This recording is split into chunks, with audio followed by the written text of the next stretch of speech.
Welcome to the Cabral Concept, where board-certified Doctor of Naturopathy, Dr. Stephen Cabral, shares with you exactly how you can reverse aging, take back your health, and live a life full of energy and passion, with new 20-minute episodes every single day to keep you healthy and engaged.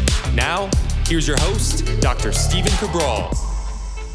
All right, everybody, we are back. Brand new show here. Excited. Today, we're about to get into the weeds. If you love to learn about the immune system, if you're interested in why sometimes when you overexert yourself, you don't get enough sleep, you overexercise maybe in some way, you actually feel like you're more susceptible to inflammation and maybe even catching a cold or becoming run down, today's show will explain just that. So we're going to really talk about exercise, immunity, and recovery, how they're all balanced together. And also, this is why I'm always preaching why bioindividuality really comes above everything else. Because some individuals, their immune system are a little bit stronger or a little bit weaker than others. It doesn't mean that they're more special or less special. We're all special. But what this does is it actually takes a look at how the immune system reacts to exercise. And when you think about exercise, don't just think about it as like a high intensity interval workout. Actually think about it as overexerting the body. So think about it as like doing more in your daily routine than you might be used to,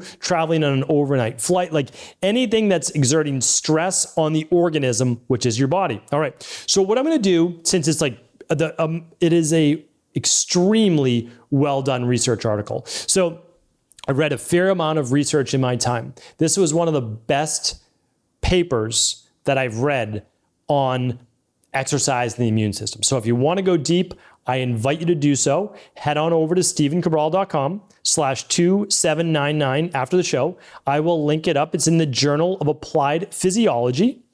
And especially if you have a background in health or fitness, this might be right up your alley. But even if not, it's still approachable. You know, it gets in the weeds a little bit with the neutrophils and lymphocytes, et cetera. But I'm just going to call those. I'll tell you exactly what it is, the white blood cells, right, of the immune system. And I'll share with you how everything takes place. So it's my job to read the research, to understand what the science says. And then I say also, does this vibe with what I've seen in my practice for the past 25 years? Yes, in the research. Yes, from my practice. And also from all my learnings from Ayurvedic medicine, which is 6,000 years old of recorded history. Okay, because if it matches modern day research with 6,000-year-old Ayurveda, and it's also works in my clinical practice, it's a good bet that it's solid and it's going to work for you as well. And that's what I try to share. Okay, so let's dive right into it. Here it is. So exercise can actually, I'm going to cut right to the chase, weaken the immune system temporarily, unless overdone, and then it's actually for greater than a 7-day period of time. Let's go deeper. So when we think about exercise or we think about stress in general, we have to think about what's produced. The body's producing more stress hormones. It could be dopamine, it could be, which is a neurotransmitter, norepinephrine, same, could be cortisol, right, which is a glucocorticoid. That's like, oh, we're under stress. We're going to produce more of these stress hormones in order to do what? Well, first one's norepinephrine, increase blood pressure, increase heart rate, get ready for the stressor, right? Start to move blood to the extremities. And then also cortisol, hey, let's move sugar, glucose, stored glycogen to the bloodstream so that we have a fast fuel source. Okay, so we know all of that. But then also certain things begin to happen when the body is under stress. And I want to read that to you now. So the notion that prolonged intense exercise causes an open window of immunodepression during recovery after exercise is well accepted. So that means for years now, we've known that post-workout, you actually suppress your immune system. Strange, but true. Repeated exercise bouts or intensified training without sufficient recovery may increase the risk of illness. However, except for salivary IgA, so basically whenever you hear Ig, it just means immunoglobulin, and that's simply a white blood cell. The A is immunoglobulin A, and it's in all of the saliva, the nasal passages, right? Like the mucus, the mucosa, down the digestive tract, and it's your first line of defense against viruses and bacteria. So that actually gets a little bit lower after a workout. Okay.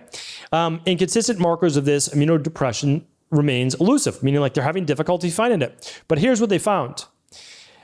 Exercise, although it can increase neutrophils and monocytes, it actually decreases lymphocytes. Why is this important? The lymphocytes are actually helping to break down viruses, bacteria, pathogens in the body and eliminate them.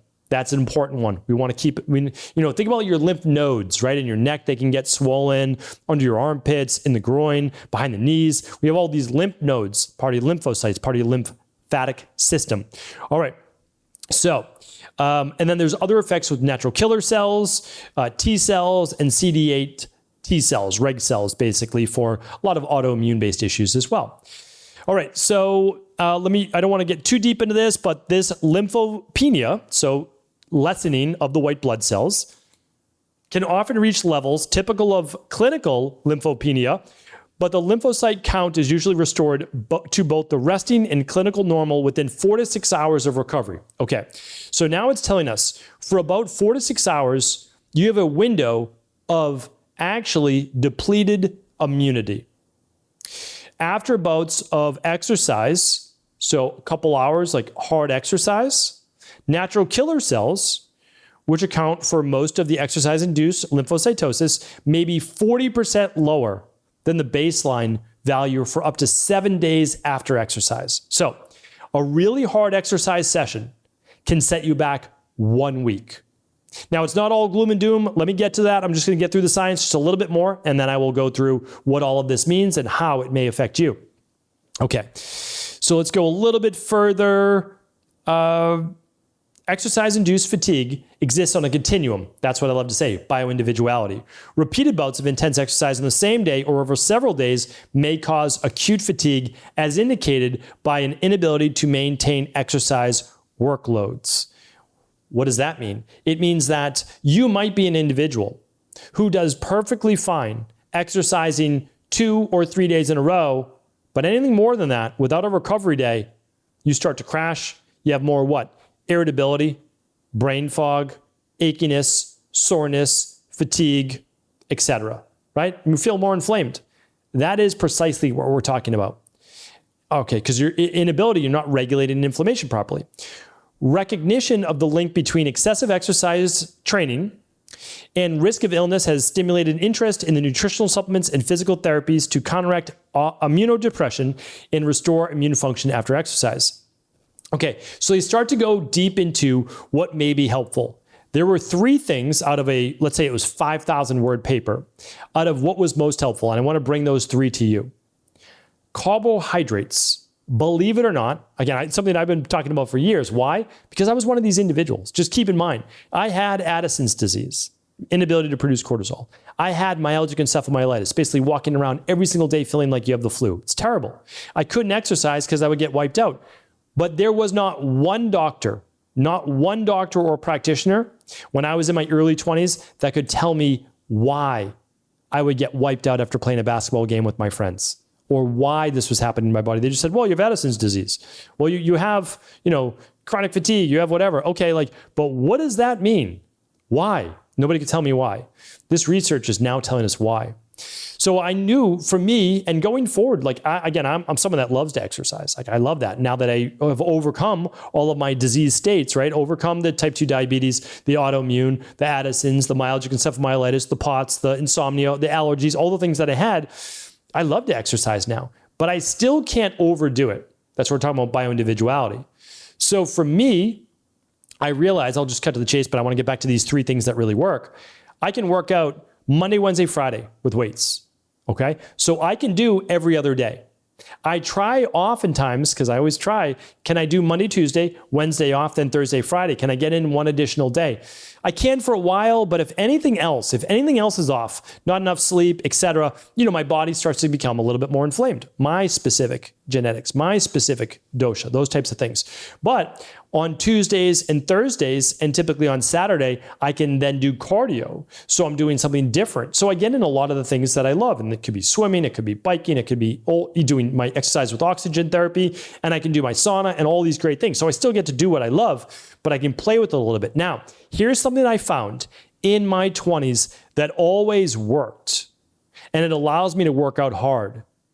I would always bring a smoothie to my workout, and I would start to sip it right before my workout started and then through my workout. The smoothie was typically 1 cup of wild blueberries, which I still do to this day, and usually like a frozen banana or something else. And then I would put in my protein powder. I use the daily nutritional support, and I would add anything else that I wanted there. That's basically it. And it would be big. It's a liter. So basically it's 30 ounces. I put in 20 ounces of water. I put in 2 cups of fruit, and I put in my daily nutritional support, and I just consume that. Well, I didn't know it. I didn't know why that was helping me. I didn't know why I wasn't getting the inflammation. I didn't know why I could work out hard and really feel no ill effects from it. Well, here we go. Carbohydrate supplementation during prolonged intense exercise consistently attenuates exercise-induced increases in circulating cytokines and the redistribution of neutrophils, monocytes, natural killer cells, and lymphocytes. The modulatory effects of carbohydrates arise from better maintenance of blood glucose concentration and blunted release of stress hormones such as catecholamines and glucocorticoids during and after exercise. All right, let me put that back into English. Here's what it means. That when you consume carbohydrates, and again, I've said this for years, that's why it's, doing 16 hours a day and skipping breakfast for intermittent fasting is detrimental for many people. Now, I'm a huge proponent of intermittent fasting. We have one of the top podcasts in intermittent fasting, literally, and we teach it from all angles. There are some people that don't do great with skipping breakfast. They might do better with stopping at 8 o'clock, and they can start their fast earlier the night before, and that seems to be fine. So again, I'm not going to go into that today, but carbohydrates are the only macronutrient, not fat, not protein, that blunt cytokines from stress. They blunt stress on the body. It's providing you with a glucose buffer, a cortisol buffer, and also what's called an excitatory neurotransmitter buffer, like with norepinephrine. So really simple, 15 minutes. This is a beautiful paper, like I said, not 1 hour before, didn't work. It actually just messed with your blood sugar, but 15 minutes before. And if you want during your workout, it can just be 15 minutes before, consume a carbohydrate and protein solution. That's it. That's literally it. Now, they did also say, so again, get some carbs in there. Really, really important if you're dealing with this inflammatory post-exercise inflammatory issue, but also protein. So they found post-workout, not more than an hour later, but you can do what I do, which is during the workout. So it's called peri-workout nutrition. So a little bit of peri-workout, and you're sipping it throughout. I finish mine by the end of my workout, 1 liter of water, so plenty of fluid. And I put protein in there. Okay, doesn't need to be a ton, but then you want to get a meal afterwards as well, or, more protein shake if you want, whatever works for you. I'm not going to give that advice today. So they found that for those people who are exercising, especially if there's muscle tissue breakdown or intense workout, you do need more than the standard 0.8 grams per kilogram of body weight recommendation. So again, for the average individual, let's say they weigh 160 pounds, 160 times 0.8 for the day of protein would be, it's in kilograms, all right? So we need to take 160, let's say that's your body weight, then divide that by 2.2. That's going to give you your weight in kilograms, which for this individual at 160, it's 72.72. And then we're going to multiply that by 0.8, and that's going to give you your protein requirement for the day as your minimum amount of protein, which is 58 grams of protein for that individual. Now, they found that people who do intense exercise or who have this poor recovery need more than that. So like an individual like myself, I weigh a little over 160, about 164. I don't do the 58 grams. I do more than that. Now, there's other reasons why I don't do it for the 1 for 1, meaning 1 pound of body weight for 1 gram of protein. I talk about that in High Performance Health, but they need more, and they need more after the workout as well. Now, the last part was supplementation. So carbs, some protein, but the carbs are actually the most important. The supplementation, they found this. Make sure you're not deficient in iron, zinc, vitamin A, vitamin D, vitamin E, vitamin B6, and vitamin B12 in order to support immune function.